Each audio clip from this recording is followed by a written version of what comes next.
Hi folks, welcome back. I do have something very important to show you this morning, and that is my nails. So I'm going to show you what I've done, just in case you might be interested, as I'm sure you are. I've just done some stamping with StazOn ink pad. I don't think we're going to focus, but actually it's come out quite well. I've got some various, there we are, different types of text. This hand is smudged a little bit, I think maybe a bit too eager with the top coat. I've used a matte top coat. It didn't take too long to dry, just a couple of minutes would do it. So that's that. Thank you for indulging me. So as I say, we have a book themed journal, and she wanted a vintage style, kind of a more traditional style, so and also some favourite authors to be included. So that's what I have done. So as you can see, the cover is quite plain. I've done paper on the front, and I've used linen for the spine and the corners. It does look quite pretty. I've done like a more traditional, as you can see, with headbands and a bit of lace there. And you'll see also that it's quite a nice compact design. It has a lot of pages. It has as many pages as usual, but it is more compact. I think it was just short of 150 or similar. And then there's some extra notebook pages as well included. You'll notice here, can you see this slightly different area, slightly denser? And I'll explain the reason why I did that later on. So inside we have this beautiful Italian paper with the calligraphy and gold ink all over. It's really gorgeous. And then a quote here: "Whether I shall turn out to be the hero of my own life, or whether that station will be held by anybody else, these pages must show." So that's a nice opening line from Charles Dickens. Let me get untangled there. And I've done a few of these designs for a library card spread. So I've got in here some, that's your alphabet practice, and that's a new library card with Charlotte Bronte. And I've used a lot of these book pages, which are kind of title pages and chapter titles, to give nice writing area. And it's also a good way to use up your pages that don't have text on them, you know, your old vintage book pages where the paper is still nice to use.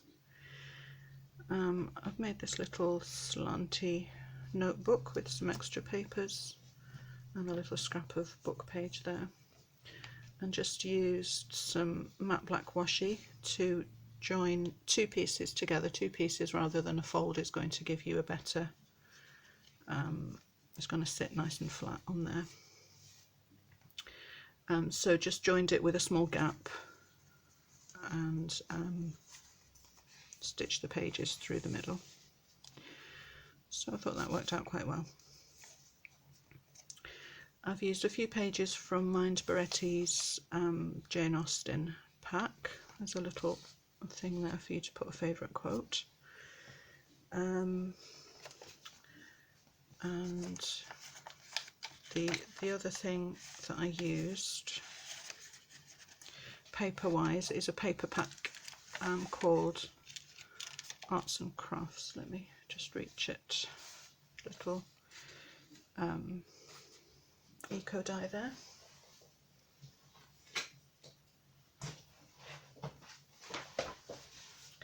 So I've used this paper pack, and I wasn't actually aware that Arts and Crafts, it was actually a movement, not just a thing that we call what we're doing. So William Morris was probably the most famous artist involved in that movement.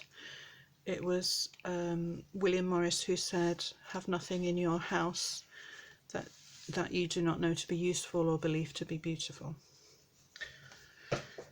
So I'm thinking about throwing a couple of the kids out, to be honest, in view of that. Maybe at the end of the week I'll let you guys know how I got on. This is Jane's letter to home, to Lizzie, when she is stuck at Netherfield because of the weather, and it's made her ill. There's some little scraps in here, and I've used a lot of book covers, vintage book covers, to do the journaling cards and artworks. There's another little one. This one's sweet. I've just used old book pages from a Shakespeare book. And a little quote. There's some gesso with stamping. Some small writing areas.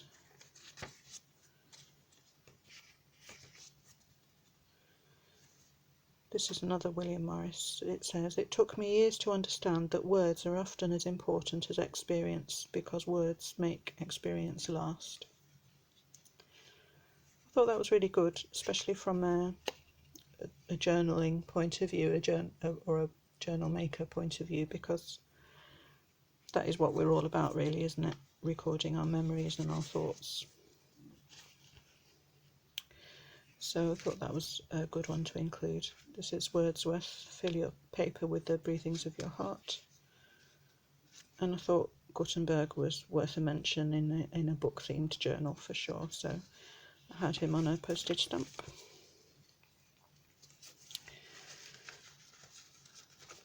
He's not the prettiest of fellows to include, I get that, but it seemed fitting. And some more bits in here.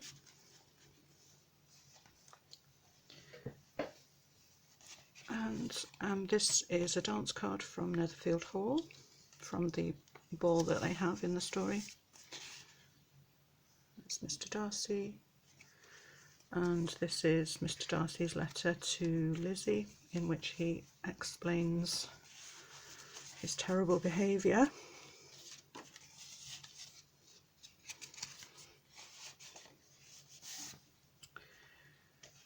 And again, some little book page scraps with stamping, some eco-dyed paper,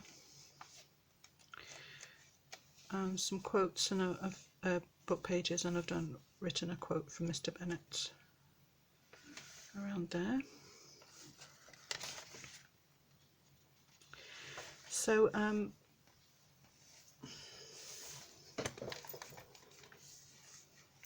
the reason for that dense area that I was showing you before is because you'll have noticed that all the pages are glued with some book page, and I've done it both sides. So there's patterned paper on one side, book page on another. And just get in frame properly. And the idea for that came from a channel that I've recently been following, Willow, Birch and Clover, and it's Belinda. And I admire Belinda very much. She has a really interesting style. She has a lot of thought go into her journal making, and she puts art in there and some really good ideas. This is just a little library thing that I've designed based on a vintage library card. And again, you'll see this chapter title pages and some little cards that tuck inside. I've just done some punching there to make it look more office-like.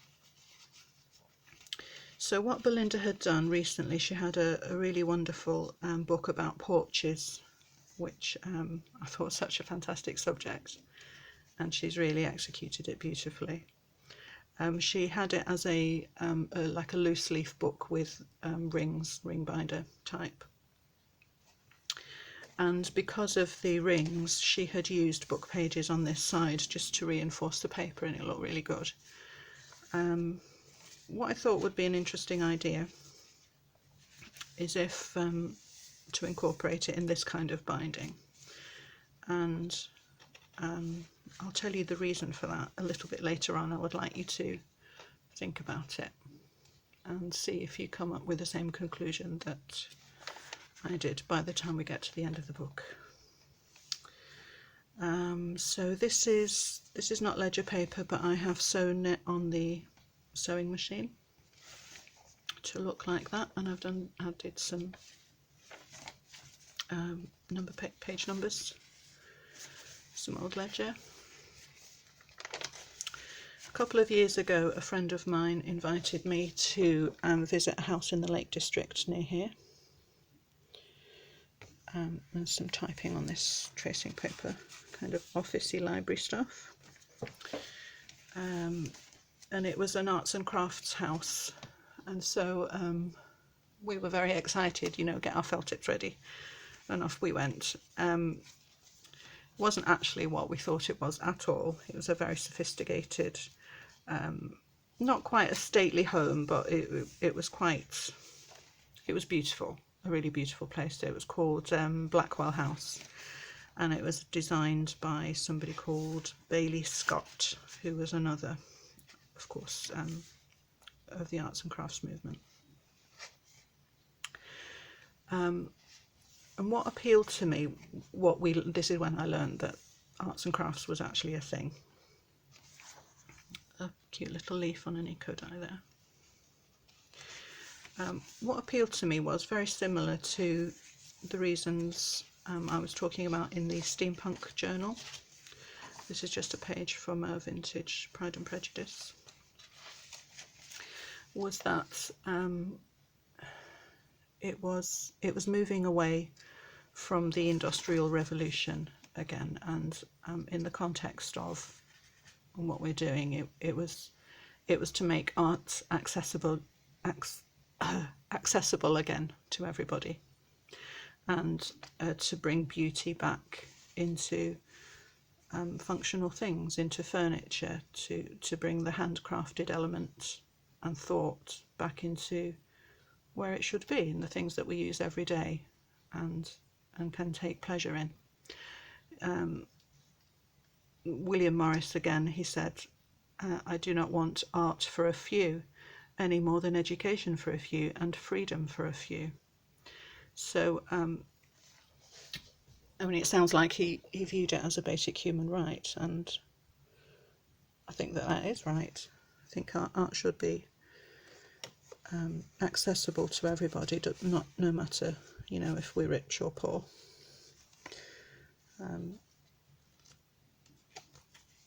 But we can take pleasure in using just very simple things, you know, even a spoon that you can take pleasure in using it, because you can tell when somebody has put some thought into the design, and it's not just a very functional thing, but it's something that you can use and enjoy using.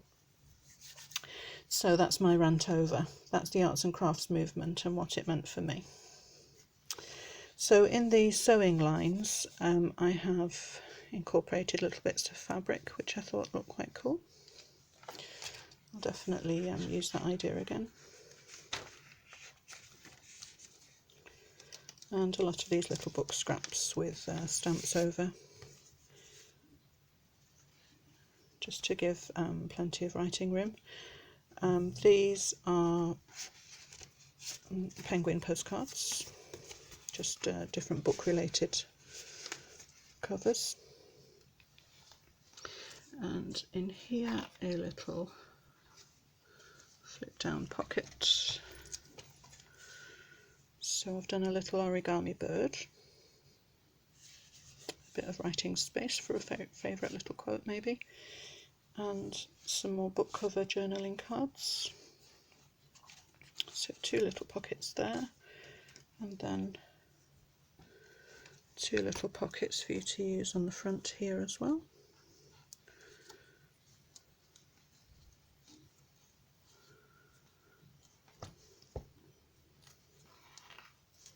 Okay.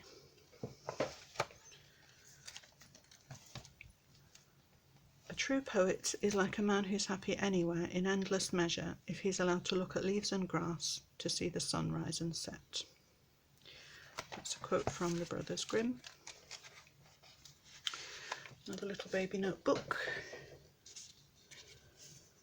And I did a little experiment with this one. I got a random dictionary page and made sure that I didn't vet it first. I did pick at random and just tried to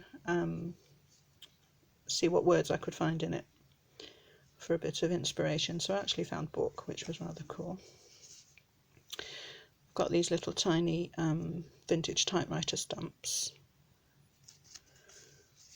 So I've done that in a kind of address book way.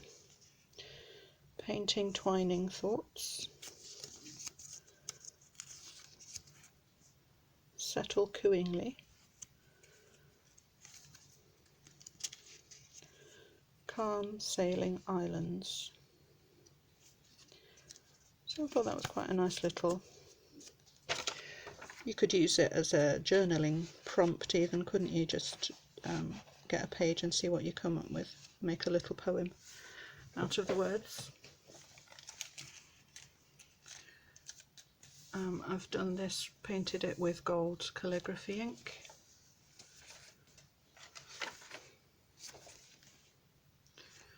Another title page from an old book and some cards again. That was another favourite author, Anne of Green Gables. I've just done some little scribbles and notes on here.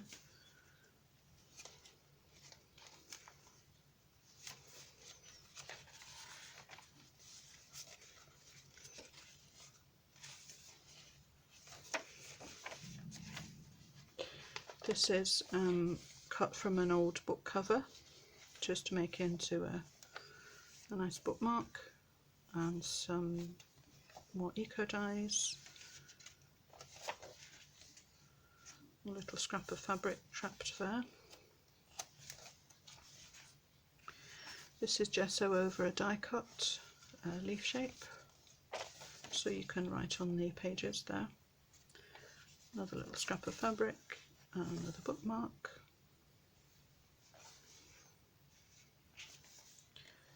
And the library card.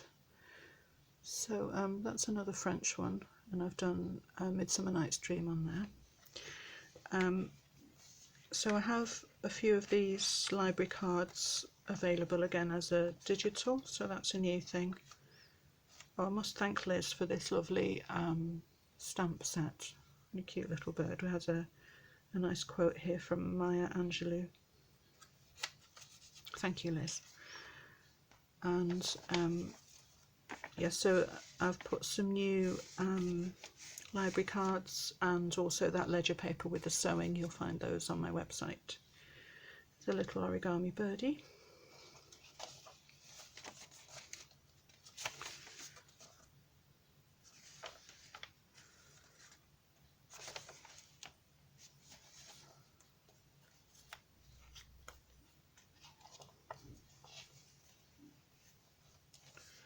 And just some extra pages here for writing. I think these are plain.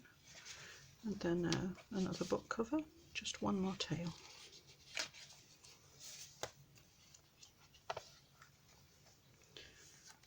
And some extra cards here for journaling, another pocket. These are all lined with book pages. I think they're all Pride and Prejudice. And some more book covers here on tea-dyed paper.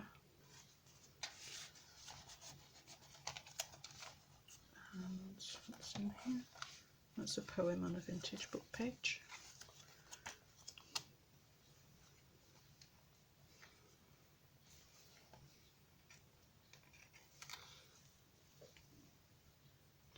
And then again just a little collage for an extra space. That's a chapter heading again. And then that's the end of the book. There's a lady reading. So going back to the reason for the gluing, don't know if you've come to the same conclusion that I have, guys, but if the spine section is thicker, that means that you can add more stuff clipped in here on this side of the page without your book bulging, while still being able to have a nice compact book with the more traditional binding, the tighter binding. So as you know, when we make journals, often we make them with a lot of space between the signatures, but this eliminates the need to make such a large book, a large bulky book, but you still have room for insertions on this side of the paper. So I thought that was quite clever, so thank you to Belinda for the inspiration of that, and I hope that you guys have enjoyed having a look at this journal with me. And I think that's it. Oh, I didn't show you the charms. Let me just show you the charms, because this is rather a special one. Sorry. Okay, so this has, I've made a resin library card, and there's just this one with a crazed glass. There's a little bee, and I would like it to get in focus. On this page here, I did some script stamped fabric, and I made a loop and glued it to the paper, and through the loop I've put this kilt pin. And so if you wanted, you could actually remove this and use it as a brooch, which I thought was rather cool, and I think that I might end up making myself one. So this has a book theme. So it started out Alice, but I found that I didn't actually have that much Alice going on. So it's turned into a more general book theme. I did another little origami birdie. So he's kind of glued together to make him sturdy. And then you can put, cover it with Mod Podge. Just bend his tail there, like that. And I made a hole in a pen nib, as you can see. So I thought that would look quite cool on a coat, and a bit different. So guys, hope you've enjoyed that. Thank you for joining me. I'll see you next time. Bye.